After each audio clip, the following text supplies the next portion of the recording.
안녕하세요. 오늘도 라인입니다. 여러분, 1월이 가고 2월이 찾아왔는데요. 2월에는 졸업식들이 시작되잖아요. 물론 지금은 코로나 때문에 식 자체는 하지 않는 경우도 많다고 하지만 졸업이 있다는 건 정든 사람들과의 이별과 많이 쌓았던 추억들이 담긴 교실을 뒤로 해야 된다는 의미가 되는 것 같은데요. 그래서 많은 분들이 슬퍼하시는 시기가 아닐까 하는 생각을 해봅니다. 하지만 이별이 있다는 건 새로운 만남과 또 다른 시작이 기다리고 있다는 거니까 너무 크게 슬퍼하진 않으셨으면 좋겠습니다. 그럼 오늘 저희는 저번 영상에서 만났던 고고미술사학과는 이별하고 새로운 학과를 만나보도록 할 건데요. 오늘의 학대전 주인공은 바로 미술학과입니다. 그럼 함께 미술학과의 세계로 퐁당 빠져보실까요? 네, 미술학과는 미적 세계를 창조하고 예술화함으로써 삶의 질을 윤택하게 만들어주는 미술의 전반적인 이론과 실기에 대해서 배우는 학과라고 하는데요. 미술학과는 보다 통합적인 의미의 학과라고 해요. 그래서 안에서 세부적인 전공이 나뉜다고 합니다. 세부적인 전공의 대표적인 것은 한국화, 서양화, 조속인데요. 그 외에도 학교에 따라서 개설되어 있는 세부 전공은 굉장히 다양합니다. 예를 들어서 공예, 도자예술, 섬유미술, 조각 등등이 있는데 그러니까 여러분들은 어떤 세부 전공을 원하는지 한번 마음을 들여다보시고 그 전공이 존재하는 학교는 어디 있는지 꼭 찾아보셨으면 좋겠습니다. 그러면 오늘도 어김없이 등장하는 이 상자와 함께 미술학과의 궁금증에 대해서 알아보는 시간 가져보도록 하겠습니다.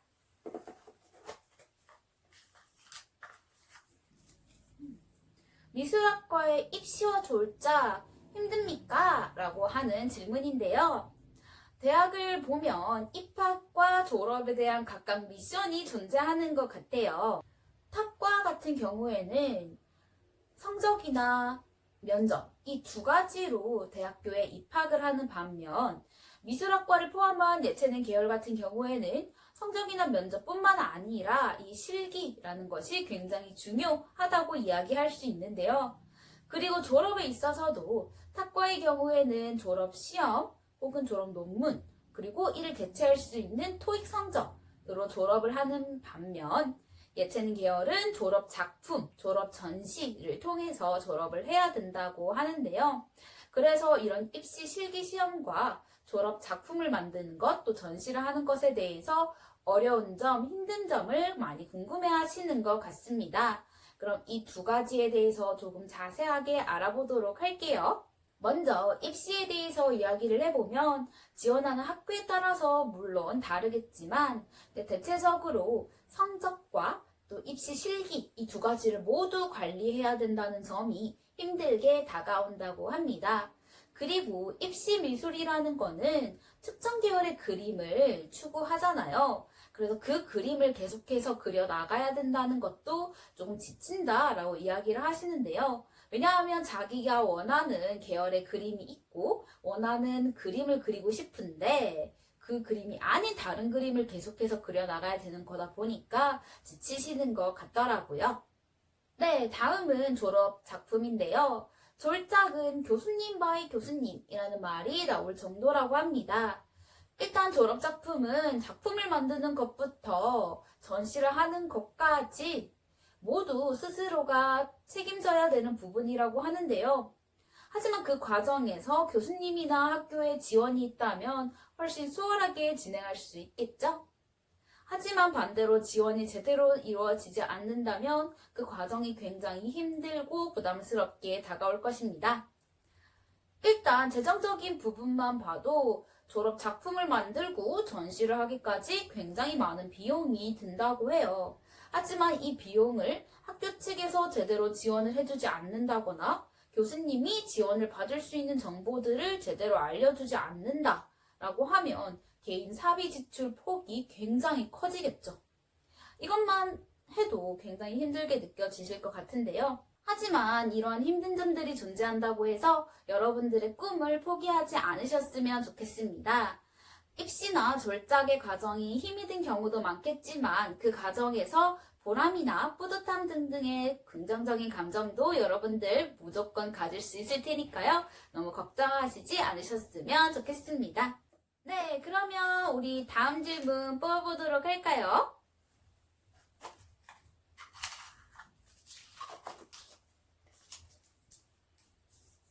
네, 다음 질문은 미술학과 전망은 어때요? 하는 질문입니다.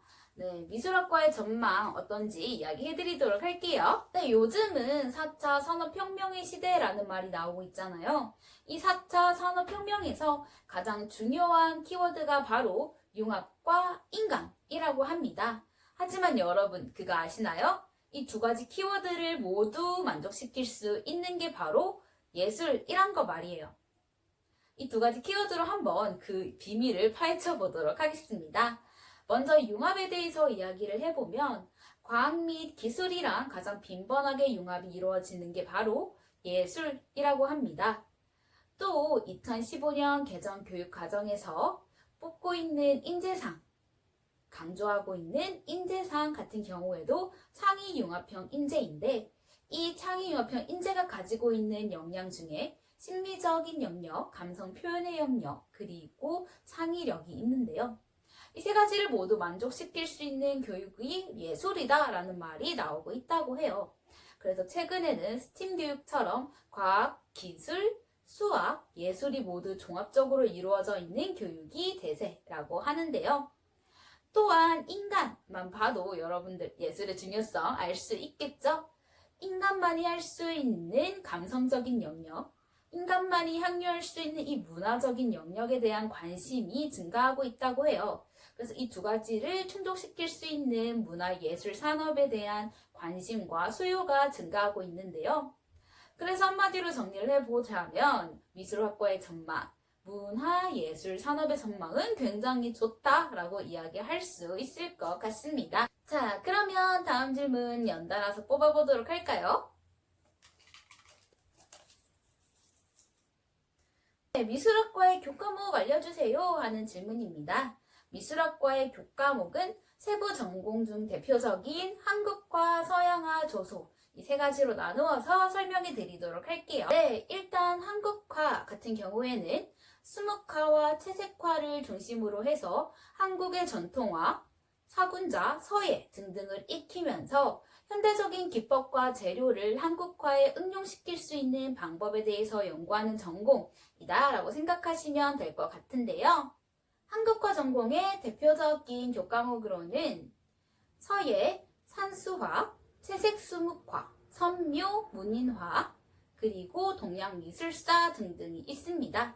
네, 그 다음 서양화 전공 같은 경우에는 회화사나 미학의 이론을 배우고 사진, 영상, 판화 등등 다양한 미술 장르에 대한 이해의 폭을 넓히기 위한 전문 지식을 연구하는 전공이라고 하는데요.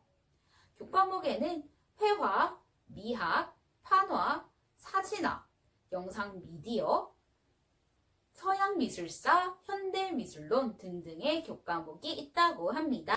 마지막으로 조소는 목조, 석조, 금속조 등 재료에 따라 다양한 표현 방법을 이해하고 전통적인 인체 조소부터 추상적인 표현에 이르기까지 다양한 조형 원리에 대해서 파악한다고 합니다. 그뿐만 아니라 입체에 대한 개념을 파악하기 위한 연구도 진행하는 전공이라고 합니다. 과목 역시 목조, 석조, 금속조처럼 재료에 대한 부분과 조형 원리, 조형 기법에 대해서 배운다고 합니다. 그리고 공통적으로 배우는 교과목들도 존재한다고 하는데요. 예를 들어서는 수채화, 표현 기법, 융합 조형 연구, 미학 개론 등등이 있다고 합니다. 그리고 미술학과 같은 경우에는 이론뿐만 아니라 실기에 대한 부분도 많을 텐데요. 하지만 학교마다 이론과 실기의 비중은 다르다고 합니다. 실기의 비중이 훨씬 더 큰 학교들도 있고 반반 정도 되는 학교들도 있다고 하니까 한번 학과 커리큘럼 확인해 보셨으면 좋겠습니다. 그러면 다음 질문 뽑아보도록 하겠습니다. 다음 질문은 미술학과의 진로가 궁금해요 하는 질문인데요. 미술학과의 진로는 직종으로 크게 세 가지로 나뉘어 볼 수 있습니다. 학예사, 디자이너나 작가, 그리고 강사나 교사인데요. 그럼 이 세 가지 조금 자세하게 알아보도록 할게요. 먼저 학예사는 고고미술사학과 영상에서 언급한 것처럼 박물관에서 취업하실 수가 있는데요. 그리고 디자이너나 작가 같은 경우에는 자신의 전공에 따라서 취업할 수 있는 업체들이 아마 다양할 겁니다. 예를 들어서는 광고업체, 잡지사, 그리고 출판업체, 가구업체, 영상 미디어 업체, 게임과 관련된 애니메이션 업체 등등이 있다고 합니다. 강사와 교사 같은 경우에는 미술 교사가 되거나 방과 후 교사가 되실 수도 있고 미술 학원의 강사 혹은 미술 치료사가 되실 수도 있습니다. 그 외에도 미술 평론가나 컬러리스트 같은 다양한 직업들도 존재하니까 꼭 한 직업만 있다라고 생각하실 필요는 없을 것 같습니다. 마지막으로 알아볼 궁금증은 바로 미술학과의 주의점입니다. 미술학과에서는 취업과 관련해서 포트폴리오를 제작하는 편이라고 하는데요. 하지만 혼자 작품을 만들기보다는 다양한 방법으로 채울 수 있다고 해요. 선후배님들 그리고 교수님과의 친분을 활용해서 단기 알바나 단기 인턴으로 활동하면서 포트폴리오를 채울 수 있다고 하는데요. 따라서 이제 학과 생활을 하면서 선후배분들과 그리고 교수님들과 친분 관계를 쌓는 것에 조금 노력을 하면 더 좋은 포트폴리오를 만들 수 있지 않을까 하는 생각을 가져봅니다. 네, 이렇게 미술학과에 대한 다양한 궁금증들을 살펴보았는데요. 미처 해결하지 못한 궁금증이 있으시다면 언제든지 밑에 댓글로 남겨주세요. 그럼 제가 답글을 달아드리거나 제 2탄으로 찾아오도록 하겠습니다. 그럼 저희는 다음 주 새로운 학과와 학대전 영상으로 찾아뵙도록 하겠습니다. 그럼 다음에 만나요. 빠이빠이.